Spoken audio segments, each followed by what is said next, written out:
when you're trying to get projects funded. At a minimum, with those who hold the purse and carry the power of the funding. This course, Business and Finance, covers many different topics, which include fundamentals of accounting, financial management and budgeting, financial statements, business case writing to fund projects. I'm sure Ken and Kent will get into a little bit more on what they want to see when it's time to fund a project. And as an FM, it's really important to have the details and the data to support your position. It also covers financial reporting and then the procurement and contracting piece in the FM organization. So I want to encourage anyone who has interest in learning more about the FMP and specifically this finance and business course to please don't hesitate to reach out to myself or anyone within the education resource to discuss that with as well. There's extreme value in the FMP, personally and professionally, and I hope you'll take a look at it and see if it's right for you. I think you'll really enjoy the 4 different courses and the format that has been put in place to earn that designation as the FMP. So with that, I want to turn it over to the extremely talented Ken Scott to kick us off with today's presentation. Thank you, Josh. We appreciate it, and thank KC IFMA for hosting what we do at Capitol Federal to get projects approved. I'm honored to have Kent Townsend with me sharing the screen. We're going to just kind of alternate back and forth on various topics, and you know, I'm just so blessed to have Kent and his team behind and supporting my team with all that we do. So as we go through the processes today, we have shared some forms that were sent out earlier today. Kent's going to talk about some of those forms and some of our processes. You're welcome to take those with you. You're welcome to alter them. I would suggest you work that in with your accounting and finance takeaways, and Anna's going to provide some additionals. As we go through our processes today, we believe that we're pretty good at what we do, although it's ever changing, and where we can add efficiencies, we do. But just know that when I started in 2007, we had nothing like this in place. There was some high-level forecasting. I don't think facilities and security had anything related to what we're going to share today. But so this is a work in progress for any company. And if you're just starting from scratch, please do not be overwhelmed. We've worked on this for a decade, probably a little longer. At the heart of what we do for getting projects approved is our forecasting. And that is a 3-year look ahead that we work with finance and accounting, really with Kent's finance group and his team. We project 3 years in advance on all capital projects, 3 years in advance on all expenses. And Kent's team does this with all of the major business units. Our goal is to capture all revenues and expenses related to what the company is doing. Probably a key to forecasting is the communication. Communication, especially with Kent's group, I would share, nobody likes surprises. And the higher up in the organization that you go, that your message is heard, the less those surprises are appreciated. So the goal for us is to communicate with our executive team, to communicate with Kent and his team, so that when we are presenting or we've got something that we need to get funded, that in most times, you know, our executives have seen this for several years. Yeah, so Ken, can I jump in a little bit here? Yes, please do. So every September, we have a fiscal year end that ends on 9/30 or begins October 1st. And we bring Ken's group, our IT group, our HR group, and our marketing group together and ask them to give us their outlook for 3 years. And to Ken's point, I think what's happened over the last few years is as Ken and your profession really manages, 54 facilities for us, right? And all, knowing what's going on in all of those is very important. And so Ken manages that well. Well, he shares that information with the executive team in the process. And so to Ken's point, we're not surprised when something's coming up. Even if Ken sees something a couple years down the road, we go ahead and plan on our 2022 or 2023. I'd add to that we also update that once a quarter. So what happens is once a quarter, things change.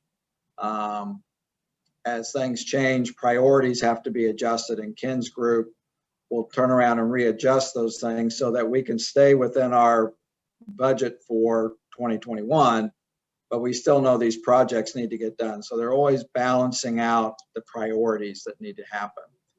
I would say that communication is probably the best thing that happens through this process, because it's not done in isolation. We bring everybody together. We bring not just Ken and the folks of us who have to approve, our budget or forecast that goes to the board, but we bring the other departments together too. So everybody kind of has a sense of what everybody else is doing.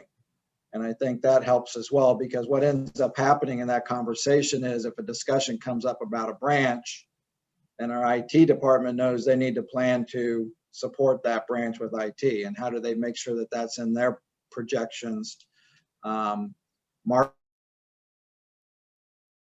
It's a very collaborative effort among everybody and all the stakeholders in the company. So it's not, I really think we've done a good job of not doing things in isolation. And then the project approval is something that's vetted. It's reviewed by a lot of people, and we may talk about that again here in a bit, but kind of created a form. So my background actually in working with being a public company, if you go out to the SEC website and you pull down a 10K or a 10Q, their version of it's not very many pages long. It's like, talk about this, talk about this, talk about this. So one of the forms that Ken provided is where we seek project justification. And if we put all the little boxes at the end out of it, it'd probably be 1 page long, but it's, why are we doing this? What's the benefit to the organization? And then they can have as much narrative as they want to have to help support that project. We identify who are all the stakeholders in every project. And then that way, everybody, it not only does it make the budgeting easier, it makes it easier to know what's coming so that the resources are available for Ken and his group. But it also puts the other people on notice, even if it's my department who's got to pay the bills, who's got to set up the depreciation, who's got to set up the assets. Everybody's been put on notice, and they know when these things are going to happen. And I think that so I can't say that we forecast, we communicate, and we obtain project approval. Those three things are happening together, and they're regularly updated throughout the course of each fiscal year. And to Kent's point about the project approval, that's done in our company for anything over 100 grand or anything that makes an impact on the a substantial impact on the company. And then that is updated monthly to the executives and some other core individuals. Yeah, and that's kind of important too, because it probably doesn't happen as much in facilities as other areas, but the point about if it's so let's say that we didn't spend a lot of money, and so card readers, right, Ken? That's been something that's come up. It didn't cost a lot of money, certainly didn't cost $100,000. No. but it impacted everybody in our building. It impacted probably other locations as well. And so we discussed that, and it involved our IT department. And so we pulled everybody together so that there were no surprises when those things roll out and somebody shows up to open up a branch or something like that, or to walk into a building and they can't get into where they need to go. So it's been a good process. So we talked a little bit about the forms. We put in here ALCO, and I don't know that anybody outside of banking really knows that, but if you do, great. But that would be our asset liability committee, and that's the group, sort of the executive team that manages the balance sheet of the bank. So we set the rates for loans and deposits, and what's our balance sheet strategy, like what do we want the mix of the assets and liabilities to be.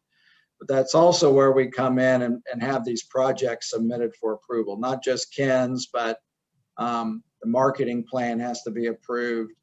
IT's projects over $100,000 get approved in that process as well. And then we consolidate those projects into a shorter report so that we have a business plan that our board can look at should they want to.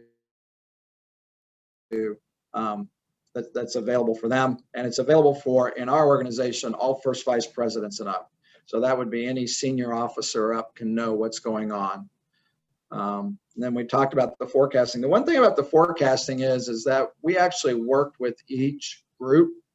So what we get submitted works for Ken, but might not work for HR. But at the end of it all, we've developed these individual templates of gathering information. And then we, in the finance group, take that and run it essentially through a filter that puts it in a format that our software can use when we run our forecast. So we're not forcing other people to work our way. One of the things we've tried to do is figure out how can we let Ken work the way he works, submit us your information, and then. And so I think that I don't know about other organizations, but myself and my team will very much look at the fact that Ken is our customer. I think everybody within Capitol Federal views somebody as a customer. Ken and I don't deal with customers at the teller window. We make sure that ultimately those tellers or those customer service representatives or those loan officers have every customer, their customer, the frontline customers experience as good as it can be. And so we really kind of take that philosophy throughout the organization. And I've been here 37 years, and I would say it's been that way all along. It took a different form when technology was not what we have today, but that kind of communication happened regularly.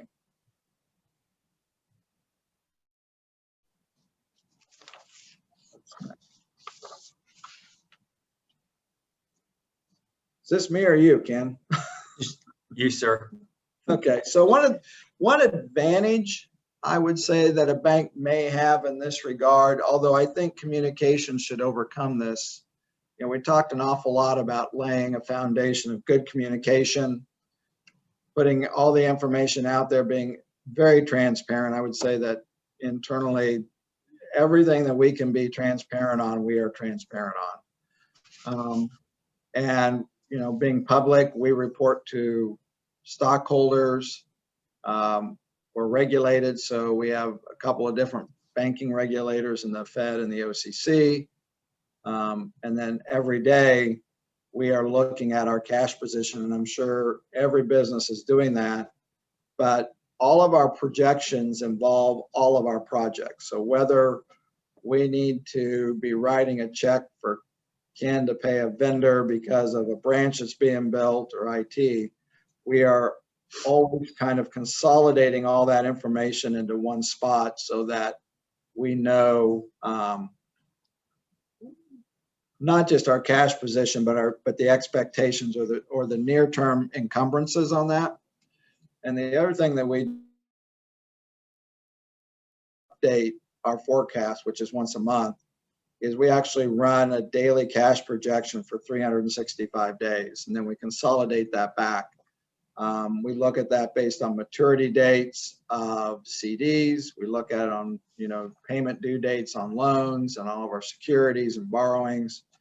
And so we've taken the time to invest on the back end as well, so that we're able to actually look at Ken's needs or anybody else's needs for that matter, to make sure that we have the cash at the time and at a level that we need to have. The other thing is, as a bank, we have, 50 plus locations. They all have to have cash. So that kind of goes beyond just working with facilities, but we make sure, and facilities helps us with cash deliveries, right? So you work with our vendors and you do all of that for us. And that's how we share that information, so that we make sure that we have those resources in place for all of our customers that come in and need those withdrawals as well.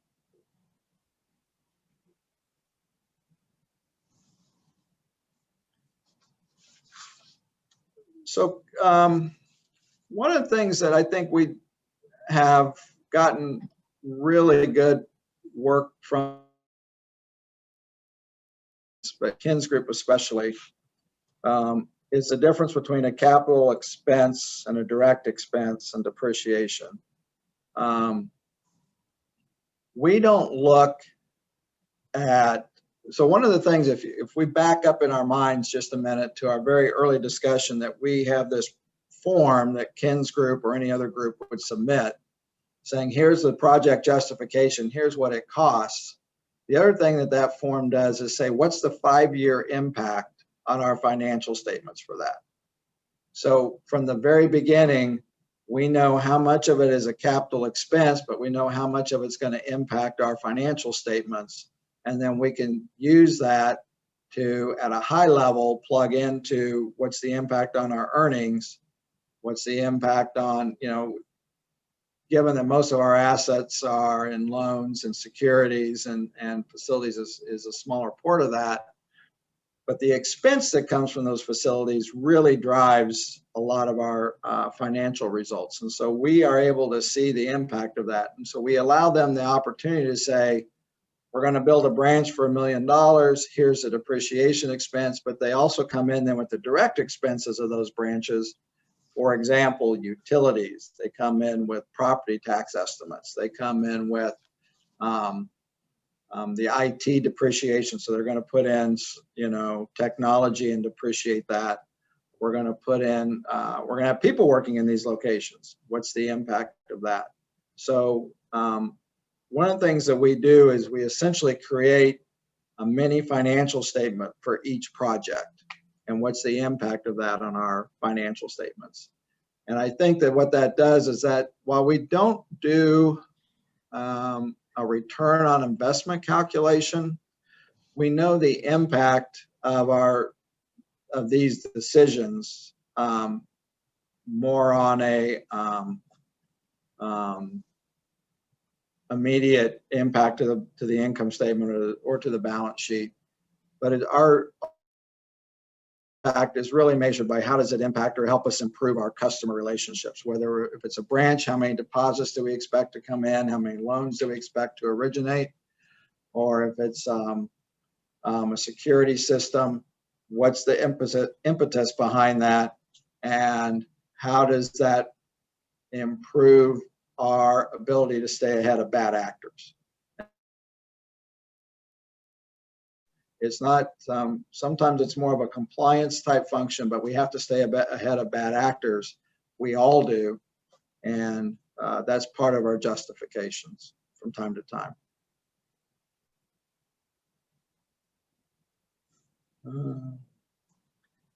Okay, so we've taken you down the kind of the road of some of our processes.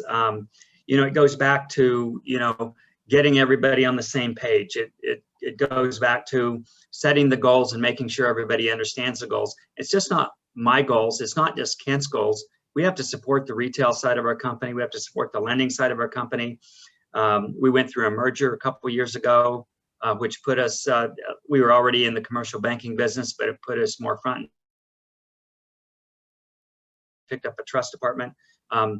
We have to, as a company, understand what those functions do, what our opportunities are, and how we support those. And that's all of us getting on the same page, all of us supporting the same goal. It's important for you to understand the type of company you have. Capitol Federal is a privately held company, i.e. we're traded on NASDAQ. All of you out there are welcome to go out and buy our stock and become our boss. Our call letters are CFFN. So, you know, that's important to know as you're developing your opportunities here. Trust among your partners. Trust, and we have great trust between our team and Kent's team at all levels. So today you're seeing my face and Kent's face, but probably the heavy lifting, I probably work more than with Kent's direct reports times 10 than we do together.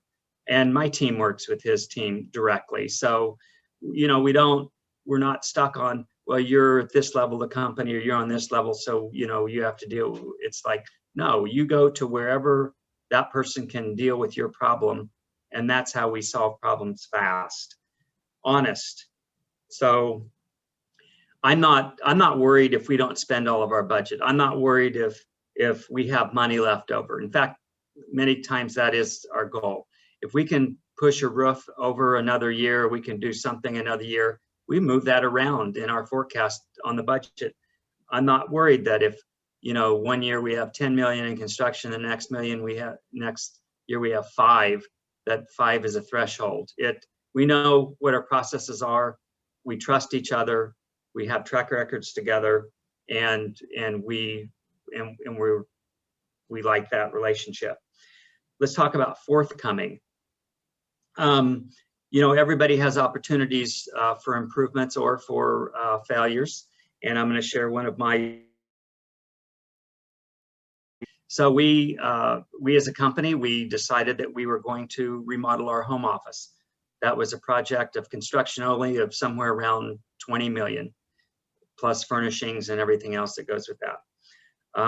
Probably a third of the way into the project, we had bids come in at our penthouse replacement, which is all the mechanical, major electrical, boilers, chillers, etc.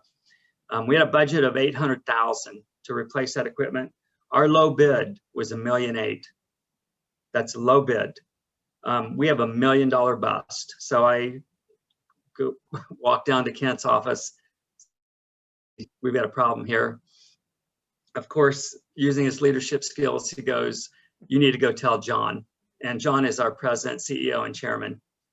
So I do. So I make an appointment.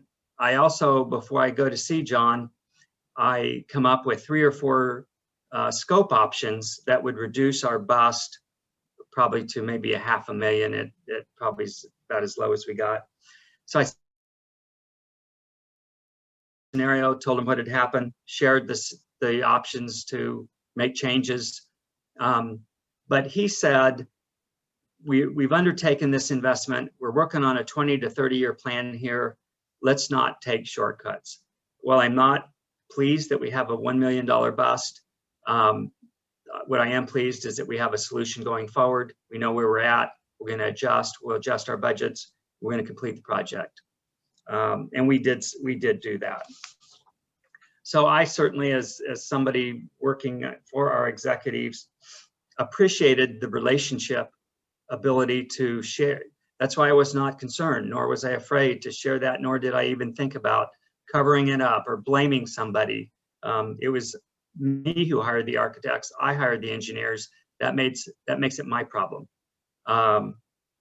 So it's a real key component to moving forward in a big way for all companies.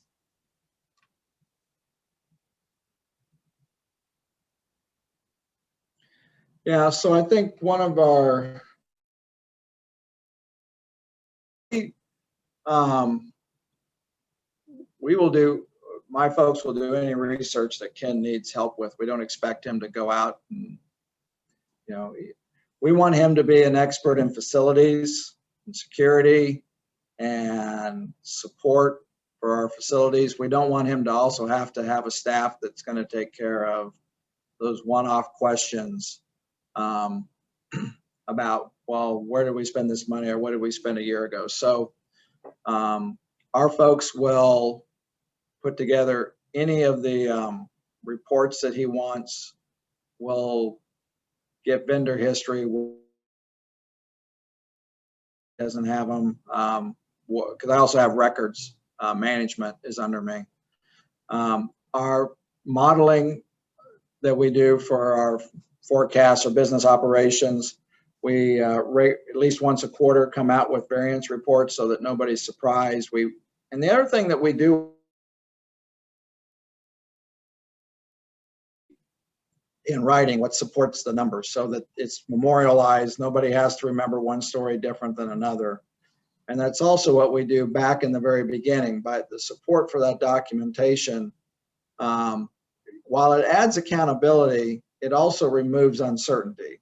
And we do that all the way through this process. So when Ken gives us his forecast for the next 3 years, you know, we're going to get 3, 4, 5 pages of narrative that goes along with it that talks about why this is the way it is for the next 3 to 5 years. And then when I think audited projects, you know, Ken can talk to that probably better than I can, but you know, there's plenty of inspections, there's plenty of controls.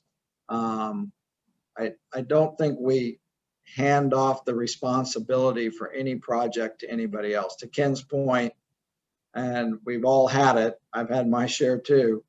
It's on me, so let's, you know, we get through the projects and we take care of them. And then we also have an internal audit department that will go back through and at least make sure that from a financial control standpoint that we followed all of our internal processes as well. Mm-hmm.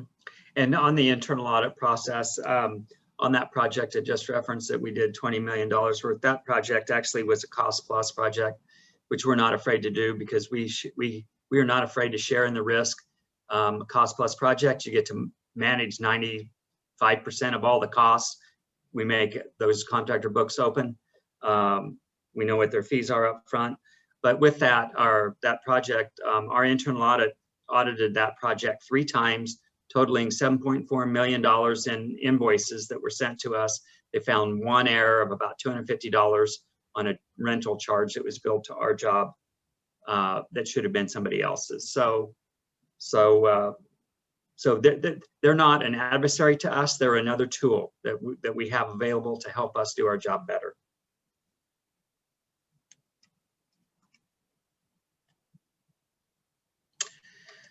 So relationships, if there's nothing that you take out of this today besides our forms, take out that relationships are so important in a company of any size. And it's not today, we're talking about facilities and finance and accounting, but it also applies, as Kent has discussed, to IT and HR and marketing.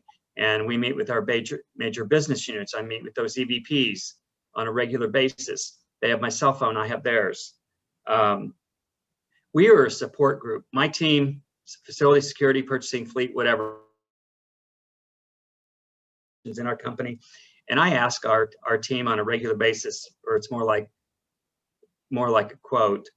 And what I tell them is like, if given a choice, would our customers who are our employees, would they use us?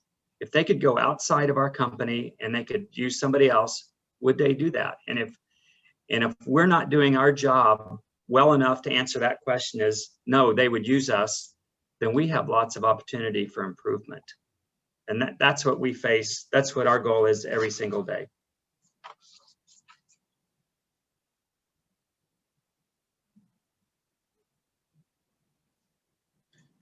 Okay, so I see there's some questions in the chat. There are. So I have a question from Sam. Our fiscal year runs from October 1st to September 30th. Also, besides your 3-year plan, when do you start your yearly operational budgets? Well, we get quarterly updates, so I sort of feel like they're always fresh. Yeah, Ken's saying, I mean, our IT department's the same way. I mean, I've been working with HR on some changes already, and we've got new updates for March 31st already. So I would say that we don't start and stop. We kind of just keep that fresh for everybody. Can I just add to that, maybe a little context? I work for a nonprofit organization, so our budgets every year, even though we look them on a monthly basis. We have to do month end and do month end recaps every month within facilities, with anybody that's spending money, because our bottom line, of course, is to send as much money as we can to the field for our programs. We want to reach that 80-90%. We want to send as much money towards our cause as we can. So our budgets are really, really scrutinized. But we have to start our annual budgeting like in, let's say, May. Coming up here pretty soon, we'll start in late April or May, and we get together with all the VPs of the various departments and start planning for any potential costs that they might have, any potential changes. And those May, June, and they're due July basically 4th. Then they have to be revised by accounting and then gone over by the executive committee, then put together and sent out to the board of directors so that they can review them in August, so that when they have their annual board meeting in September, they can be approved, because ours are basically approved every September. Our new budget for FY22 or FY23 is approved. And a 3 to 5 year overview is just kind of a review of what might, be forecast that could happen. So it's a little different. So I was just kind of curious as if you do it that way, but it doesn't sound like you do. When would you start? I mean, we start in May, so we literally start budgeting here real soon for next year. So banking regulation, because I think that's kind of important. Most, we actually probably start asking people for that information in August. It's required by the middle of September. We pull it together. We have our meetings in very late September. And our fiscal year ends September 30th. Banking regulation says you have to approve your budget for the next year within the first 90 days of your next year. So we have to have an ending trial balance in order to project the next year, so that we can get the impact of interest rate risk in there on our loans and deposits. Okay. So that's different than us. Yeah. And Sam, because we are working on this throughout the entire, it's always, I mean, this isn't, it doesn't, we can put it together in 30 days. All I'm doing is adjusting for the next quarter. Yeah, the other thing is that what gets approved doesn't change.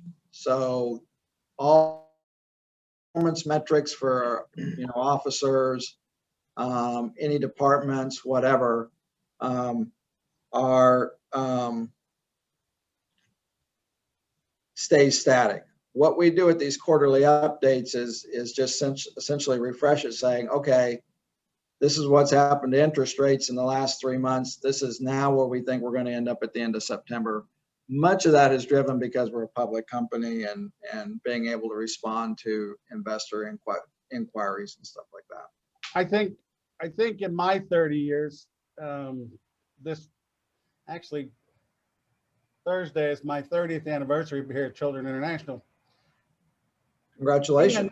Thank you very much. Being a nonprofit versus a profit has always been this strange kind of thought process for me when I work with people that are in the for-profit world, and I'm kind of over here on the nonprofit side, and and there's different thinking. Let's say if I was Julie at H&R Block, or somebody that owns a for-profit company, like let's say Sprint back in the day, and Tina, our thinking is always a little bit different when it comes to budgeting and spending. And even though something might be approved, I could get word from the executive committee, you know, we did approve that, but, you know, we forecast our budgets and we hope that our income meets those budgets because we're pulling sponsorship dollars in. It's not like we know that that money's going to be there.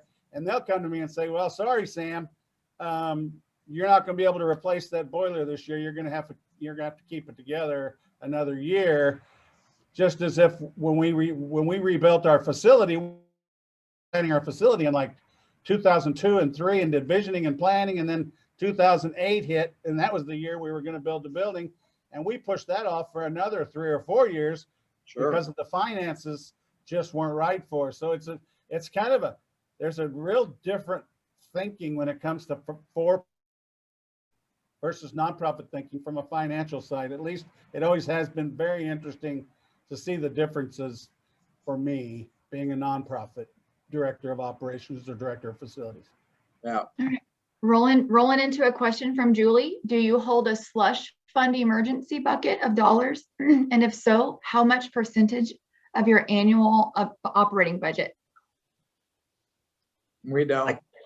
No, and I can tell you on my side for the projects I submit, and it doesn't matter what the price is. It could be a $5 million project. It could be a $3 million. We do not set 5% aside. We do not set 10%. We're working with our business partners. We're working with our contracted partners. We say it's going to be $1.5 million. We roll in with $1.5 million. If there are change orders, we update ALCO every month on the change order, what that means, what was the cost, why did it happen. We make our contractors responsible for that. We've, you know, if you have a contingency fund in their own minds, it's like, well, this is part of ours. We just need to figure out how to get it. And in our minds, it's like, no, that's our money. We'll be happy to be fair with you, but we're going to justify all overruns, and we get them. A couple more questions, and then we'll turn it over to Anna for her portion. How do you source contractors for Cap Fed projects and competition? We do it many ways. We rarely go to the street only just for open bid. We have certain timelines that we need to hit. We have certain quality measures we need to maintain.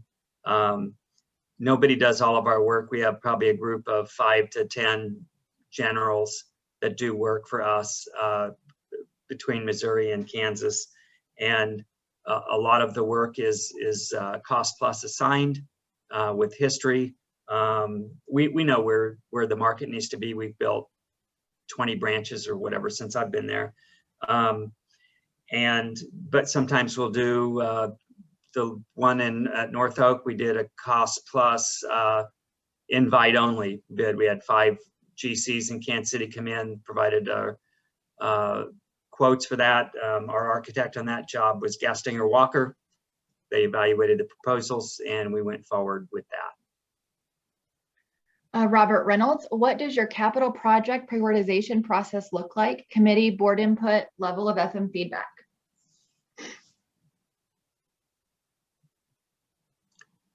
I'll start with the forecast. It moves into the current year to date, current month. So we submit the ALCO request. The forecast has been approved by the board at that point, as Kent alluded to, within 90 days from our October 1.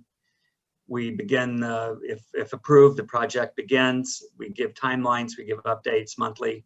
And then at the very end, we close the project out. This is our projections. This is what we ended up at with Kent's team's help, of course. Any other odd things that may have happened or good things that may have happened. And then we started again. And we may have, I think I've got 6 or 8 projects going right now that are at the ALCO level that we're working on, over 100 grand. Also in the chat box, Capitol Federal is getting a lot of kudos from Becky and Brittany with personal experiences. So make sure you read through those as well. And that looks like the last, yeah. Thank you. And Nash, the question that came up in a committee, I think it was a good one. I'd like to hear Kent's response on this. Somebody asked if my finance and accounting department does not want to partner with me, what options or what suggestions would you have to bring them in to the fold? Yeah. You know, that's kind of a cultural question, I think, a little bit, and it's that's tough. I think it really would require a conversation about what do I do if I can't partner with you? What does this look like if we don't work together? And I'm assuming that this is identified because it creates strain in a relationship or things aren't getting done. Maybe it's because of, you know, trying to protect turf. I mean, our one of our mantras around here is it's got to be good for the bank. And I don't think anytime any hard decisions been made, it's been about anybody's one department. So if you're having a hard time working with them, I think I'd sit down and say, paint the picture of how good it could be if people work together. And I think the other thing is to Ken's point, this didn't happen overnight for us, right? I mean, we work together well, but the communication has just gotten better and better. And I think in that conversation about how good could it be, lay out the expectations like, hey, we're not going to fix this overnight. So that kind of takes a little bit of the stress off, right? And then I think you can also say, this is what I'm going to do to improve the conversation. And I'm going to share this and this and this. What can you share back? What can you give me in return? And I think that there's a little bit of, you know, if they give nothing, that's fine. But if maybe, you know, I think each party needs to be challenged a little bit on that one. And Mary, I'm going to do one more quick question that Mary Redmond threw in before I toss it over to Anna. What impact, if any, has COVID had on your processes, expenditures, human resources, such as headcount reductions and infrastructure? I'll talk at a high level on facilities and then Kent can finish it up. I can tell you, like everybody on this call, COVID impacted the facilities team unreal. We were hit with challenges we've never seen before. We were hit with scenarios that we'd never encountered before. Going back to relationships, if you did not have good relationships with your vendor partners before COVID, you were in trouble during COVID. Our vendor partners saved our backside day after day after day after day. We never had to say no to Kent. We never had to say no to our business units. We were always there when they needed us. We were working 7 days a week, all hours, day and night, doing whatever it took to get the job done. I think I put 14 projects on hold internally, not that Kent was maybe aware of, but just for our own staff. We did have 2 banks under construction at the time, and we discontinued them. Both sites actually have been hit with COVID. My staff has been exposed to COVID. I have a team that makes all the purchasing. Of course, they're spending money that was not forecasted, which we did. Kent set up a process. We reported to Kent every Monday what our expenditures were for the week prior to. Yeah, so that was important for us to do. We did take a very risk-based approach to cash management. We upped the amount of cash that we had in our branches for a while. We spent more. I found this sort of interesting because we had this whole conversation about how much it was costing to send people home to work. And from a technology standpoint, it probably cost us about 40% of what our facilities cost. More to keep branches open than to send people home. And I'm not saying that's good or bad. That's just the fact. I think it was great that we kept we closed them, we opened them, we closed them, we opened them, kind of following the local government's lead on that. And then human resources, we paid everybody the whole time, maintained all their benefits. Even at, so for someone like me, I kept working every day. I didn't, other than my location, I didn't really know a difference. Ken was the same way. But if you were a teller and your branch was closed, we continued to pay you for your regularly scheduled hours, and we continued to support all of your benefits. So we really didn't lose. And we have about 800 employees. We only had one person who kind of abused that. But we continued from an HR perspective to treat our, I hope that answers the question. And with that, I'm going to turn it over to Anna. Thank you very much. Anna Grather. Hello to all my Kansas City friends. I have been working for Seagate Technology for the last 2 years, and Seagate is in Longmont, Colorado. They are an international company. If you haven't heard of them, they make data storage. So if you have a hard drive, have a Seagate logo on it. They also make huge 20 terabyte disk drives for companies like Google and Apple and Dell. They also make large capacity storage that can take someone's data center and transfer it to the cloud. So all of that research and development is done at our Longmont, Colorado site. So half of our building is lab and half of it is office space. I'm going to walk you through two things. One is kind of a case study of how I got a recent project through the funding process. And the other is just some tools that I've used over the years to help justify projects and to put the information together that is needed by finance.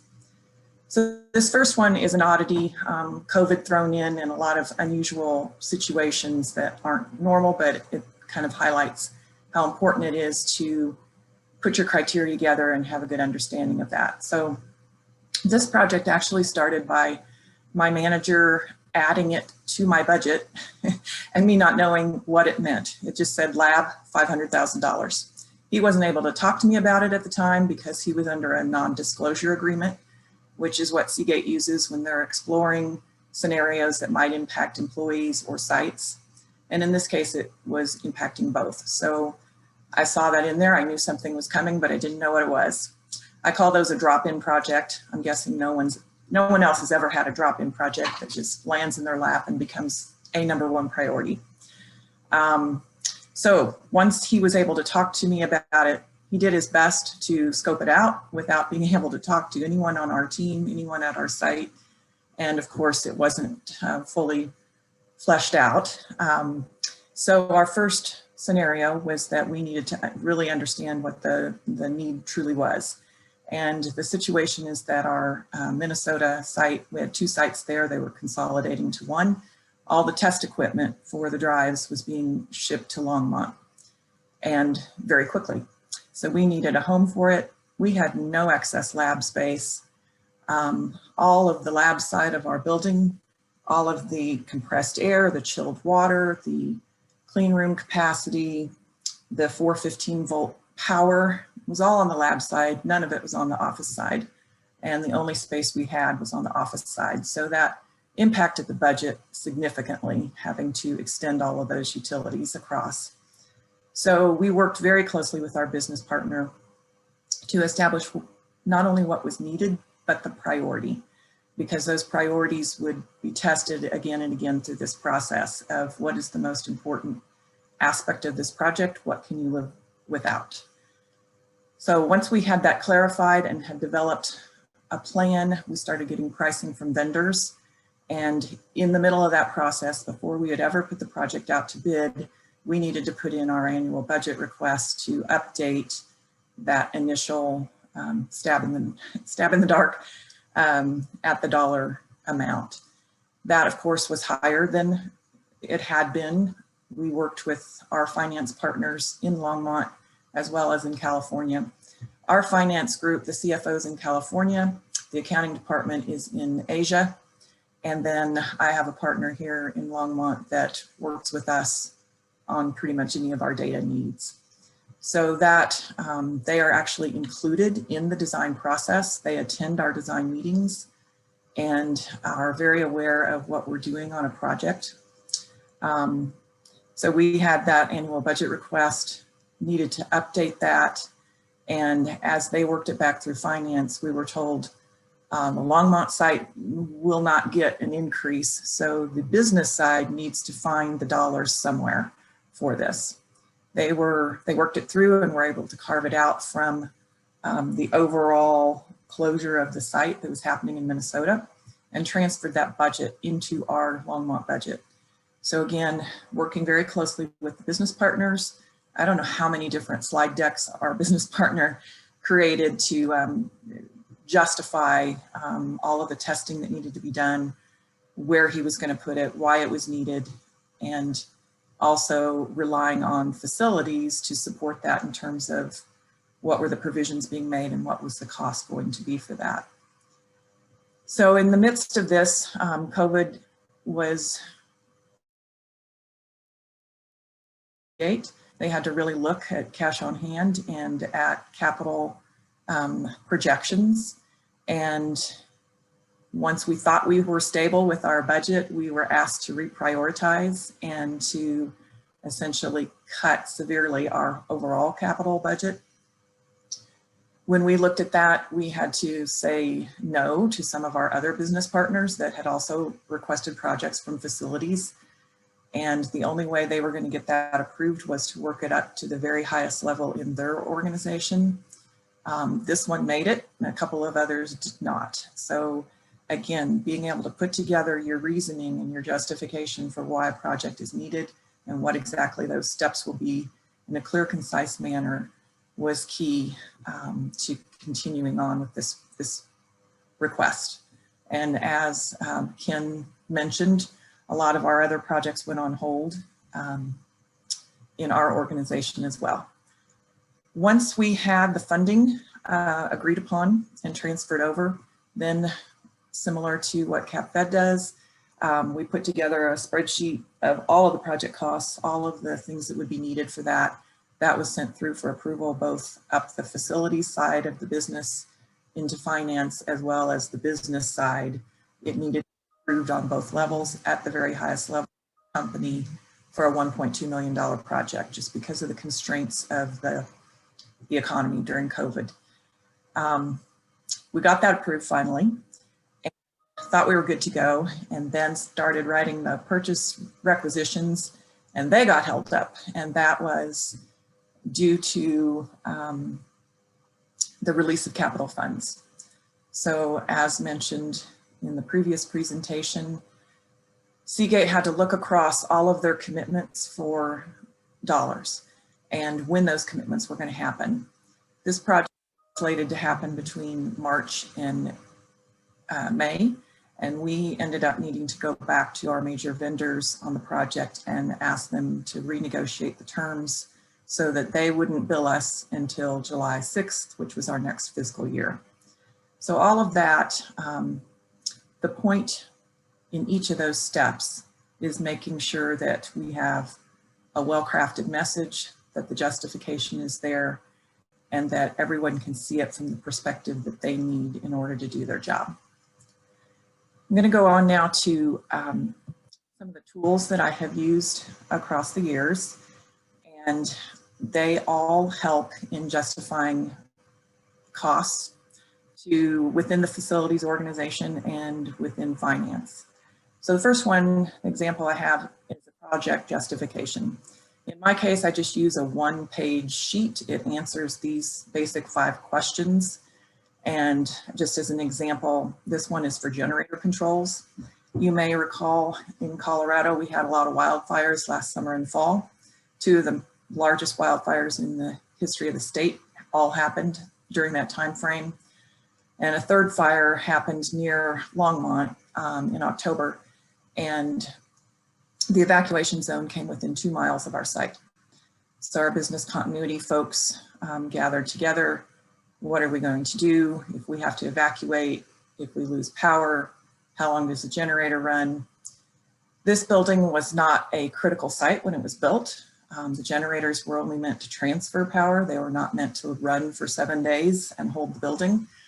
So if we were in evacuation mode, we didn't even have any view into those generators to see if they transferred, if they failed, if they were out of fuel.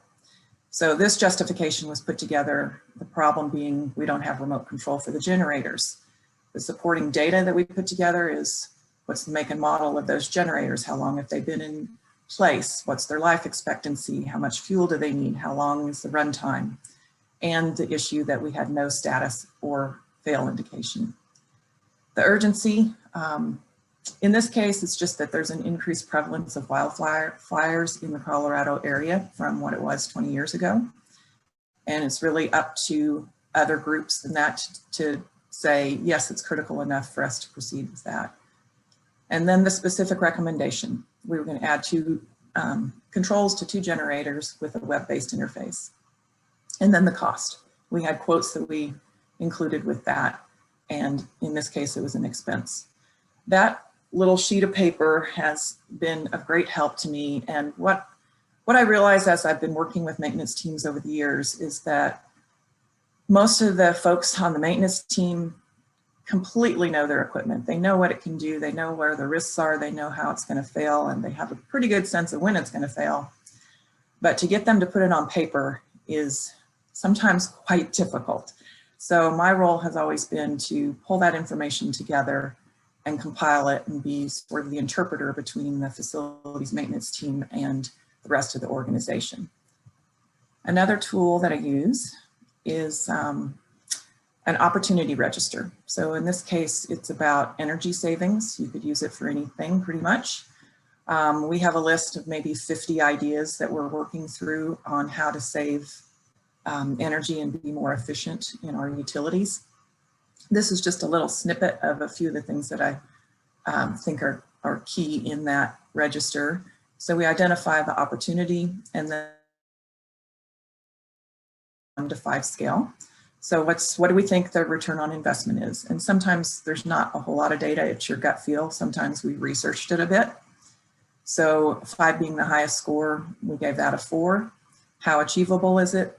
It's fairly easy in this case for LED lighting and controls. And then we could achieve it in 1 fiscal year. So we multiply those together to get a score, and anything over 60 we consider for execution. So this is just a tool that Seagate uses. I've used other types of tools in other organizations. It's just important that you have some things available to you to do some quick estimates and to help you prioritize. We also think about if there was capital required and what kind of savings it would generate. The next slide. We also use a property condition report, and my manager's in California. He has 4 sites in the US. A couple of years ago, we hired a third-party engineering company. They went to all of those sites over 1 summer with the same set of criteria, the same team, and they've developed a property condition report for each of those facilities. And that allowed us to really compare the needs and prioritize the needs. So the generator at one site might be in worse condition than a generator at another. It gave us an objective view of that, where we weren't trying to fight for our own stuff independently. So this is an example of one item that would be on there, seal code on the parking lot, and who's the owner of that project? Could we do it in-house? Was it budgeted or not? And when we thought we might do it. This included a list of maintenance type things, but it also identified ADA things that needed to be brought up to level or code issues that needed to be addressed, as well as regular maintenance and wear and tear. So having that third party input helped validate it. It helped us get an even view across sites. And it gave us a way to transfer that information onto, in our case, a 10-year capital and expense projection. So on the next slide, we can see a little snippet of our 10-year improvement plan. So we've taken that information plus others and put it across 10 years. I've just done a little snip of that. So a couple of examples: asphalt pavement replacement, it's 20 years old.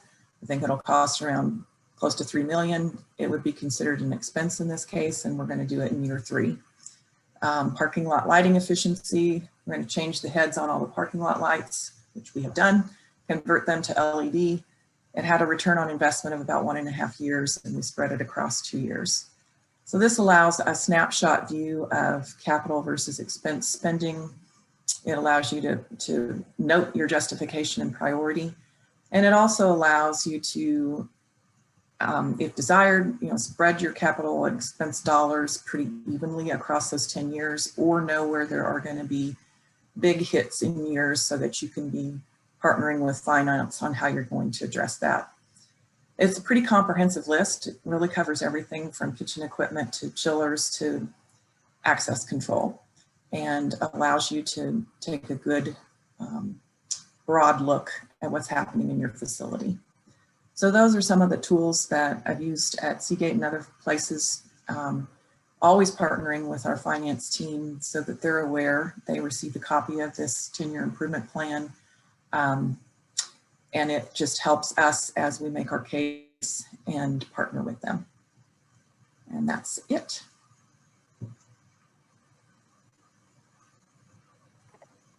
Okay, so always, Sam, interesting use of a John Deere tractor. I just felt like that needed to be said out loud.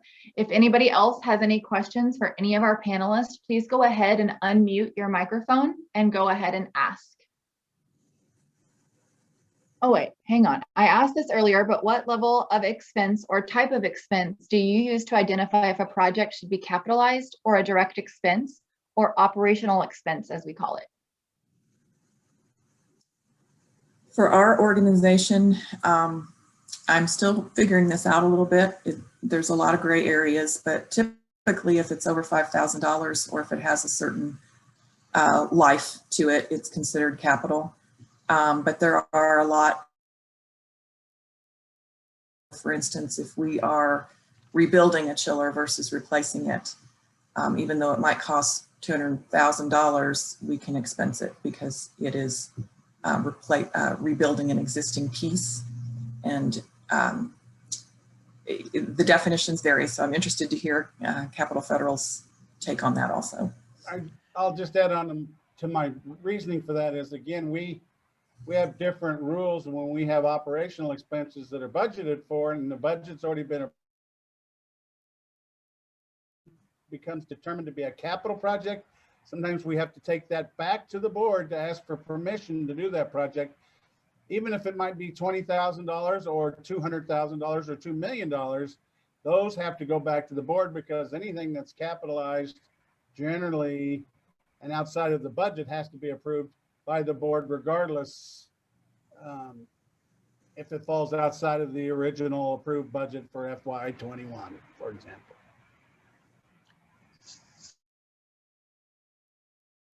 In our accounting department very heavily, they have actually rules and guidances related to various building parts. You could build a brand new bank and overall you might have a 39-year life that you're going to depreciate the asset over. However, the painting will have 7 years and mechanical will have 20, and they build their spreadsheets with different depreciation rates for all the assets inside there. And things like patching parking lots or tuck pointing buildings are an expense. We're doing a $200,000 parking garage rehab. Most of it's superficial repairs. Most of it's maintenance. So even though it's a big line item, it's all going to get expensed. Yeah, same at H&R Block, very similar. We partner very closely with our accounting and finance department to determine what's capital and what's expense. We had over $1 million project of redoing the seal coat that was under our plaza patio pavers around our entire building, all expense. It's a penny a share.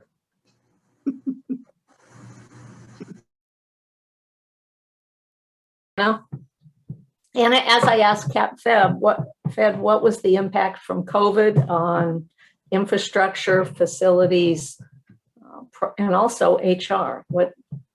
How did it hit you? Well, we had basically a response team at our site. We have a site management team. They used to meet monthly. When COVID first started, it was a daily meeting, and it's now a weekly meeting, just to go over the issues that are impacting the site. We never fully closed our site. We have operators that need to keep the process going, shift work, and our cafeteria closed for a long time. Our fitness center is still closed. It will not open until we reach what's called stage 3 of our, across the organization, which is 49,000 employees. They're looking at Asia, India, Ireland, Malaysia, Thailand. We have sites in all of those locations, so they needed to be tracked and treated differently, treated similarly with the same lens of how we're going to reopen. Various countries did it different ways. We had one site that was very close to the border of another country, and a lot of workers came from one country to the other for work, but that border was closed when COVID hit, so they lost their workforce and had to bring other. We had folks in Thailand who brought their sewing machines to work and sewed masks for every employee in the company and shipped them out. So that was pretty cool. But it has impacted our janitorial staff completely, much more sanitizing. Right now we wear masks everywhere. We only have 25% of our staff on site still. I don't expect that to change anytime soon. Everything's gone virtual in terms of conferencing and communication. We tried to open our conference rooms and then decided that wasn't in our best interest, so those are still closed. And just every aspect of the daily life is adjusted a little bit. You know, just social distancing in the restrooms. We put caution tape across every other stall door to keep people from using those, and some people, I guess, liked particular stalls, so we ended up putting film, blue film, across the toilets so that they couldn't be used. Same thing with the urinals. It's just funny how, you know, it gets down to the smallest details of what you need to do. And how about Everything always comes back to the restrooms. It does. by keeping employees? The story with Cap Fed was amazing. How were you able to do on the head count? We did well. It helps. I mean, you know, every company was in a very similar situation. You know, where are they going to go? We went on an immediate, I had 2 open positions. We went on an immediate hiring freeze. But because our management team decided to keep everybody, to pay everybody, we tried to apply some common sense. I have several young employees that work for me who have kids at home. You know, they're in school, they're not in school. You know, every manager was just trying to do the best they could to get to the next day, to the next week, to the next month. And now we're getting shots. So I don't think there's a magic bullet on how any company got through this. As I told my team, they were frustrated because it's, you know, there's so many changes going on. But I shared with them, it's like, we make it up every Monday. We as a senior team, we gather, we look, we see what's happening in the markets, in the environment, and then we make a plan, and that's what we go with. And it changes. So just be flexible. Anna, thanks, Ken. How about you, Anna? Overall, they've retained the majority of the staff across the world. Many people are working from home. I'd say everybody except who is essential workers. We have that nomenclature, essential to be on site. Those are the folks that are on site. Everyone else is working from home. And we're kind of an around-the-clock organization in many areas anyway. So you might be meeting, you might have a 6 a.m. meeting that is 6 p.m. for somebody else and 2 o'clock in the morning for somebody else, depending on where you are. So they're kind of used to that sort of workflow, but I think just maintaining the team and maintaining that feel in facilities when has been challenging. It's just, you miss the little inferences. You know, I think the biggest difference is you're on a Zoom call. Either everybody hears you or nobody hears you, and you don't have those little side chats that you do when you're in a conference room. And I think that we've started just on our Teams, our Microsoft Teams chat, we have a facilities group chat, and we'll just send out Tuesday trivia or photos of your dog sleeping in the living room, just things to bring that personal touch back that you're missing from not being there day to day. And I think that's helped. Thanks, Anna. Mm-hmm. A quick question from Becky. Okay, a quick question from Becky with FEMA. Another topic for all, since Anna brought up conference rooms. How are you setting up training rooms for COVID? She's been asked to develop a plan. 2 thoughts of 6 foot between 5 foot tables or 6 foot between chairs. She said it can be addressed later, but if we have a couple of minutes, we can go ahead and talk about it now. I can speak to that a little bit. We don't have any training rooms going, but we actually used our industrial hygienist out of our Minnesota campus who's in environmental health and safety. He did a whole modeling of airflow, air exchanges within the room over an hour based on the occupancy. We have our seats at least 7 feet apart, just so you know your 6 foot is from your shoulder, not the middle of you. So most of our conference rooms do not have a capacity of more than 10 right now. And that's based on this airflow analysis, because they were just looking at how many air exchanges would it take to put you at a level where you might be at risk if someone in that room had COVID. And we have, you know, you can only have depending on the room and the size and the air exchanges, you can have a 1 hour meeting or a 2 hour meeting or a 3 hour meeting with so many minutes in between for that to be flushed out. So it's a kind of a complicated process, and I'm sure that's not available to every organization because you don't have an industrial hygienist on hand, but that's how Seagate approached it. They're pretty engineering and technical on everything. I think we have a couple more minutes. What is your experience with virtual training instead of on-site? Seagate does a lot of their training virtual anyway because we are often doing training across sites. So that hasn't been a whole lot different. They call them brain sharks, which is just an in-house, usually photos with the training information spoken over that rather than a video.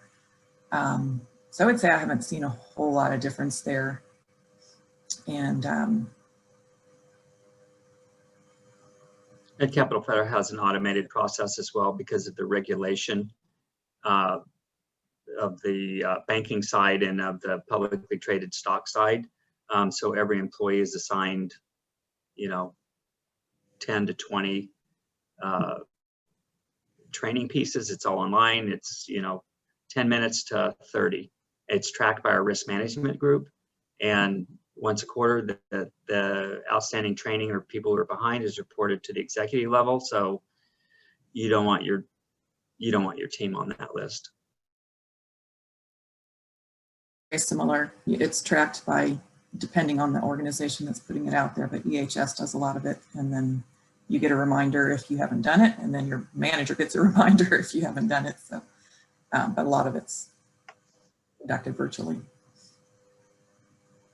All right, there's not any more questions in the chat box, but if we have time for one more question and then we'll wrap this up. If anybody has one, go ahead and unmute your microphone and ask.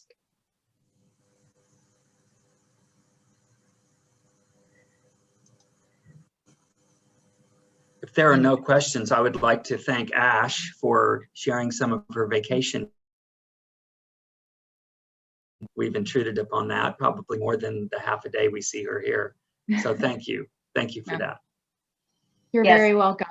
Thanks, Ash. And I want to say thanks to our presenters today. A lot of fabulous information presented today. Kent and Ken overall finance process, wonderful information for our long-term folks, and even and great information for our newcomers.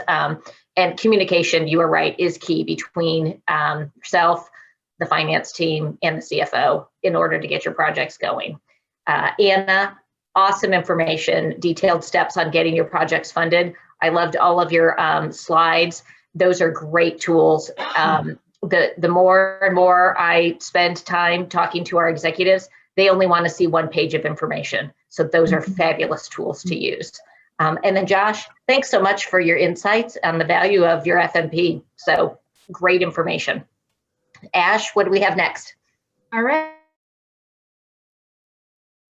So I am, the KC chapter holds a Topgolf Platinum membership. And as you logged on today, everybody was assigned a random number. And today's program Topgolf winner is Brandon Greason. So Brandon, if you're on here, congratulations. I will be reaching out to you with a gift card and a pass to go take you and 5 of your favorite friends to Topgolf. Thank you for hopping on our programs call and being active. I know that he also put something in the chat box in regards to a service that he offers. Brandon, thank you very much and congratulations. Thank you. Definitely. Everybody, thank you for showing up. Thank you for coming. Thank you for just being a part of what makes this chapter so wonderful. If anybody has anything else to add, any last minute comments, questions, if you want access to any of the information, I have no doubt that our presenters would be happy to assist you with any follow-up questions that you may think of after this call ends. For that could be maybe an interesting program. Josh being, he shared with us I think when we had that new member thing or whatever it was a while back, working for the federal government and also being downtown and having worked at the White House. It might be interesting to hear his perspective from a facility management side about what happened at the Capitol and kind of what his life was like then. And maybe it would be a program from a security spin. We could leave hopefully politics out of it, but just talk about what that was like, because that was a very unique experience for our history and our country. And I'm sure he was knee deep into it, had to have been. And it would be very interesting to hear it just from a facility management, security, operations person's standpoint, being right there on, whether he was there at ground zero or involved in it. So I'm just trying to give you a little, maybe another new program idea for in the future, because he might have some really interesting stuff to tell us, I think. So, and thank you, Josh, and thank you, Anna, and Ken Scott. I love you, you know that. And thank you, your boss. I can't see where he's at. What's his? I forgot his name, but that's just because I'm old. Yeah. Really great meeting. Thank you very much. Thank you, Sam. Thanks, Sam. All right, everybody. Have a wonderful day, and I will see you all next time. Thank you for joining. Bye. Thanks all. Bye-bye.